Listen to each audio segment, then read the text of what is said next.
Welcome, welcome, welcome, everyone, to the Women's Empower Network. I am so excited to have our guest here with us today, Sandra, and she's going to tell us a little bit about who she is and her story and journey that led her to what she's passionate about now. So, welcome, Sandra. Thank you very much. Thanks for having me. Oh, yeah, I'm excited to learn myself. So, tell us a little bit about yourself and how you came to be doing what you're doing. Mhm. Well, I would say I've been on a spiritual journey my whole life. I started to get messages as a teenager, and I kind of didn't get a great reception, so I kind of shut it down for a very long time. People just weren't maybe ready to hear the messages, or I seemed a little strange to them. So I did kind of it reemerged or in adulthood and really leaned towards giving some card readings. Towards the end of, I was a reflexologist for 15 years. Oh, And wow. towards the end of that journey, I actually had an injury that prevented me from continuing. So I did love working with people. And, when you're working on feet, they say the soul is the soul. It opens up, and I would hear a lot of emotions being processed and things like that, and I found I could hold space for it, and then these messages would start dropping in, and it took me a while to trust them. I started bringing decks with me to the reflexology appointments, and people really liked them. So I thought, well, if I can't continue on doing the reflexology, I can continue on with the card reading on its own. And so I did that. And then this past year, I was inspired to make a deck of my own. So I've done You that. want to show us that deck? I would love to, yes. It's called Fortunes of Wisdom Oracle. And I co-created it with an artist. There's some of the images on there. Her name's Andrea Kimberly. And Nice. she How works. Mhm. So so Andrea works with people who have had psychedelic experiences and they come to her for integration. So she creates the art, and I approached her about making the deck and she was very open to it. And so we collaborated together. She gave me access to all of her art, and then it's actually based on fortune cookie fortunes. So I had how a couple. funny. How many cards are in that deck? There are 70 altogether. Yes, yeah. Interesting. So you mentioned earlier, if we can go back a little bit, how did you get into reflexology? I was very drawn to all kinds of energy work, body work. I liked the combination, and it really fascinated me that you could access the whole body through the hands, the feet, and the face. And I took a course. Actually, I was on maternity leave from my corporate job, and I took the course, and towards the end of my maternity leave, the company announced that it had a takeover and all the positions were shuffled and I had no job to go back to. And I thought, well, I'm kind of done with that anyway, sitting in the office. And I really wanted to be of service to people and help them in a healing way.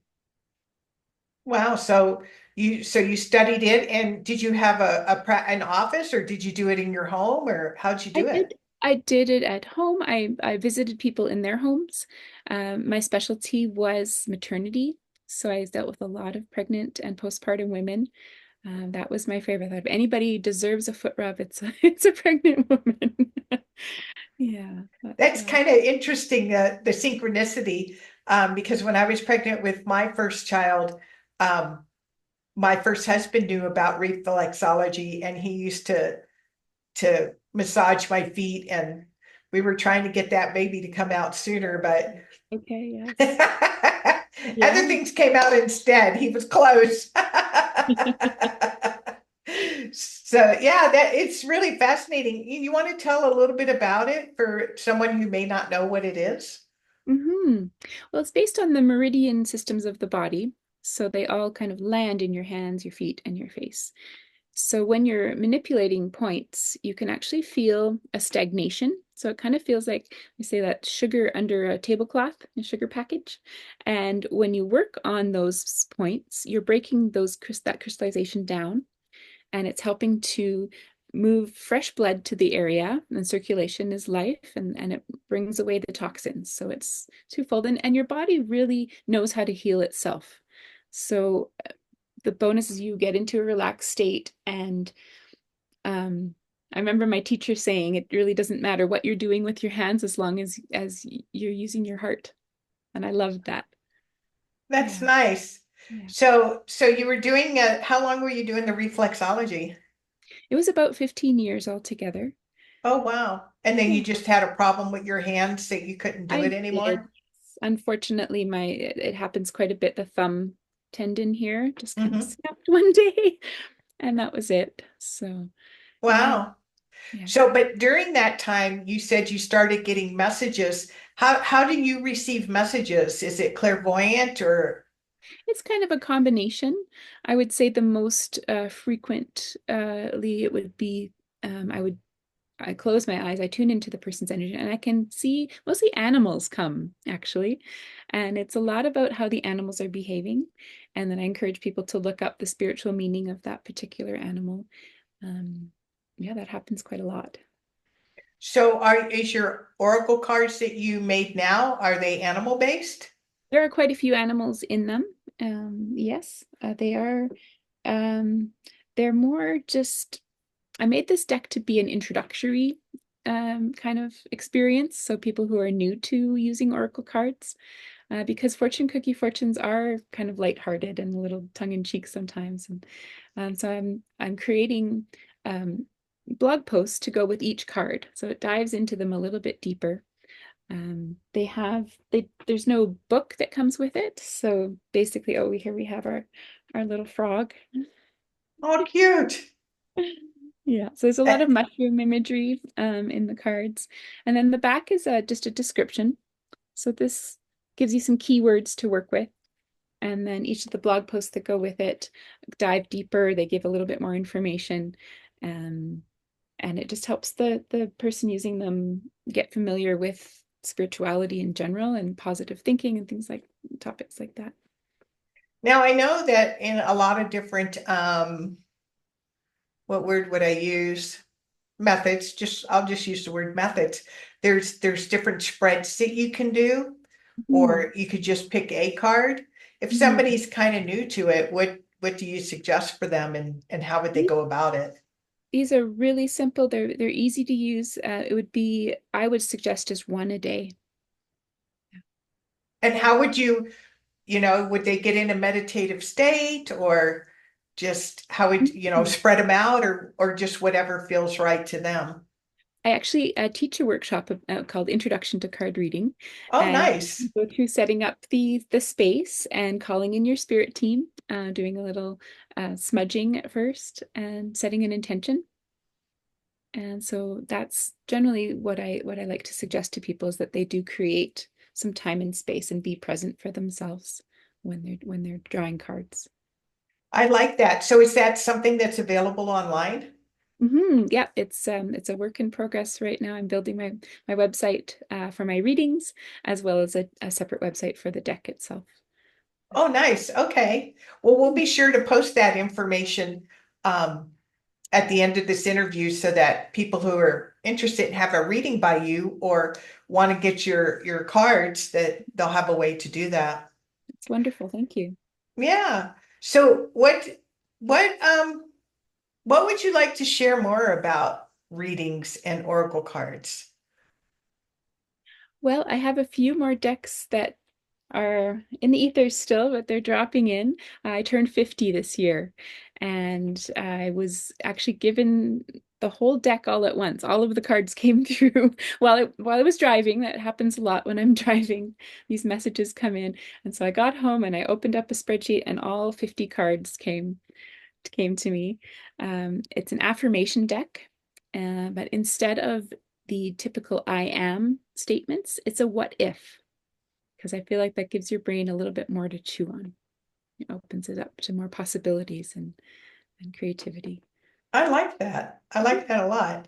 So I'm very excited to be working on that. And then I'm working with another artist on an additional deck about self-love. Those are the, Oh, very nice. Very yeah. nice. Really, it all starts there. Right. Well, it starts and ends right there, right? I mean, Yeah. at the end of the day, that's really what it's about is recognizing the divine essence of who we are, that's pure love to start with. And Hmm. anything that's not that is false. Hmm. I It, agree. yeah, that's Mm. so neat. So, are there different ways that you have like favorite ways to use them that you do with people, or is it different for each person?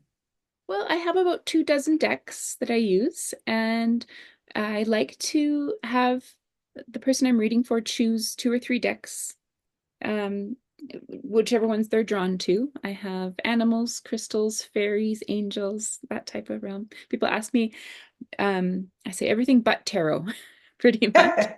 Tarot does interest me, and I think I will learn about it in the future. But for me, the oracle gives more room for interpretation. It's not as rigid, or yeah. So we start with those. I usually have an additional deck that drops in to be used, and what I think is the most entertaining is how the decks talk to each other. So whichever cards I'm drawing, they seem to have a theme that runs across all of the cards. I like to use 2 or 3 or even 4 decks when I'm giving a reading. Well, that Mm. sounds like it's a confirmation too that you're Mhm. on a different thread or a different line of thought that needs to come through for the person. Exactly. Yeah. My Yeah, and friends say they don't like a reading, they take a card and then they don't like it, they take another card, and it's just reaffirming that same thing they need to hear. Yeah. so do you have them focus on a particular topic or challenge or issue, or do you just allow the cards to talk to them? I really like to make sure people aren't set on any kind of fixed outcome. I'm not here to tell your future. What I'm here to do is give you some inspiration and a nudge. I call them nudges from the universe. So it's like, how about? But nothing is written in stone, and you only really need to follow the advice that's coming from spirit if it aligns with you. So it's really open-ended in its interpretation. I do actually start with if people are open to it, because I'm still passionate about reflexology, I teach people a 6-minute self-massage for their face. And so I find when we start with that and we get all of that circulation flowing, the vitality is up, people drop out of their head, out of their mind, and into their body more. And that gives us a better playing ground for the reading itself. I know we spend way, way, way, way too much in our heads. Yes, and all the answers are here, right? Yeah, so you just get quiet and listen for them. It is, and it can be challenging in everyday busy life if you're, a mother with young children or a very demanding job that's very analytical in nature. Mhm. Um, it can be challenging to tune in. There's so much do instead of being. So Be. I Hmm. really encourage people to get out in nature. I think that is one of the most wonderful places to connect and to find some peace. And I'm taking a course right now that requires us to spend 10 minutes outside doing nothing. And it's really incredible how what you start to pay attention to, what you start to notice, um, really gives some expansion in the body and in the mind too. In the old days, what we would call a type A personality, somebody who's very driven and very focused, the thought about being is like, no, I can't not do nothing. I have to be doing something. Well, deep breathing would be a really great place to start. I always And make unclenching the jaw, and letting the shoulders drop, and really be aware of yeah, how you are. If you've Some people really kind of live up here and they forget about the rest of their body. it is. That's beautiful. And I love that you take that time with people to get centered and get out of their head and get in their hearts, because I know for even for myself, it opens up for more clarity. Absolutely. And then I take pictures of the cards, the descriptions, and I encourage them to take some time for integration afterwards. I feel like that's a step that's often missed. I think I'm going to end up developing some kind of journal for people to really reflect what dropped in, what was the message that came, what are your action steps to take next. I think those are really important pieces. That's exciting. I love that you're doing this. That's I love to that's create, that the creation part of it really helped me. I've had a little bit of a bumpy road this past year. I had a car accident that caused me to stop working. Mostly, I'm just starting to get back to my job. That created a space and time for me to focus on something else and not. I was in that doing. I was in the. I had two jobs. I was working pretty much nonstop, and I really had no quality of life. Was missing out on the point of it all. So the universe intervened, and unfortunately through a car accident. But I listened, and I'm still listening to Well, what was. I'm glad I'm sorry it was a car accident. But I'm glad you're okay. Thank you. Yeah, sometimes we need a 4x4 to get our attention. I can remember multiple incidences in my life where I was not paying attention, and life has a way of spirit, however you want to call that. It's Yes. Yeah, it gets um, louder and louder until you listen. So I had no other choice. Yeah. And yep. I'm grateful. I'm grateful to be here and I'm grateful to be focusing more on what lights me up and what my purpose is. And I know that as I deliver the messages, the thing I hear most is that I needed people to give me that feedback. That's exactly what I needed to hear right now. And I love hearing that. I love following up with people down the road and they say, that reading really inspired me. It was the catalyst for something, some big change in my life. Then I know that I'm doing what I'm supposed to be doing here. I love that. Well, yeah, I traded in my 4x4 and I asked that very exact question. It's like, what is it that I need to hear, or what is it that I need to hear that I'm not hearing? Hmm. It's slightly different, even though it sounds the same.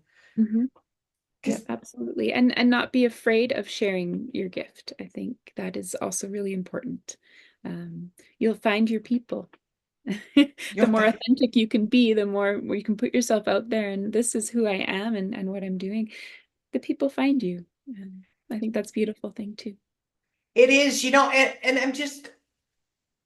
I'm so grateful for COVID in a way, the silver, because I'm a silver lining, I cannot not find what's the good in Hmm. it, no matter how tragic it seems to be.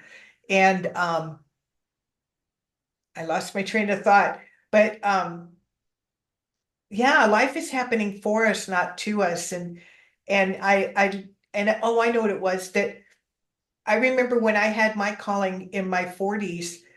It was new agey, Hmm. and it was still in the closet, and it was still considered cult. And, we were still just getting used to the idea of chiropractors and acupuncture, because even Right, that was like, ooh, right. that's, scary stuff. Alternative. And I wasn't a frontline kind of person when I had the calling, like, oh, maybe you should be sharing your message. I'm like, yeah, I don't think so. And there was no internet like Mhm. today or Zoom or all those things. So, finally it took the passing of my husband and my calling came back, and it was kind of like saying yes. And so I want young women to not, especially in this day and age and time, like you just said, find your tribe. I love that. Be authentic to who you are and answer the call. And yeah, it's kind of scary at first, but then when you kind of start doing, it gets kind of thrilling and exciting, doesn't it? Absolutely. Oh, yes, yes. When you can start off the conversation on a spiritual level, it's a whole other ballgame. Just Right? Exactly. great. Well, are there any other final words of wisdom that you would like to share with us today? Well, I think we've touched on a lot. It's like follow your heart, you know. Your brain is trying to protect you and it can be the ego and every time you take a risk, it's trying to hold you back from it. And I just want to say, on the other side of it is is the reward, is the pot of gold, is really what makes you happy to wake up in the morning and do what you're doing in the world. So whatever that is, I encourage people to follow it. I appreciate that so much. Well, Sandra, thank you so much for being with us today. And I want to let everybody know that we'll put links above this interview as well as in the comments on how to connect with Sandra, and also how to find out to get her Oracle decks and and then she can announce when the new ones are coming out. So Mhm. thank you for being here with us today. Thank you so much. I appreciate it.